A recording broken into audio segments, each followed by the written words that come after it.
आ जाओ चलो देखते हैं 6 नंबर सवाल कौन बनाता है। कहा गया दिए गए फोटो में मेरे भाई यहाँ पर एक जो है ट्रायंगल के भीतर में सर्कल बना दिया गया है और सब का मान यहाँ दिया गया है। जैसे पी क्यू का मान अगर तुम देखोगे तो जैसे ये तुम्हारा पी क्यू है, मतलब पी क्यू के पहले मैं तुमको एक बात बता दूं, पी क्यू के पहले अगर मैं तुम्हें बता दूं ये मेरे भाई यहाँ पर एक्स होता है ना, तो याद रखना ये भी तुम्हारा कितना होता है एक्स होता है। ये तुम्हारा कितना होता है वाई होता है ना, तो ये भी तुम्हारा कितना होता है वाई होता है।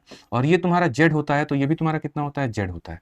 जब अगर आप तीनों साइडों को जोड़ते हो यानी पेरीमीटर निकालते हो, 2 time of X 2 time of Y 2 time of Z, तो मेरे भाई यहाँ पर मिलेगा 2 time of X plus Y plus Z, यानी ये पेरीमीटर। और पेरीमीटर हमेशा देखो तीनों को जोड़ दो, 15 11 13, तो मेरे भाई 15 और 11 हो जाएगा 26, और 26 में 13 को जोड़ोगे तो कितना हो जाएगा 39 हो जाएगा।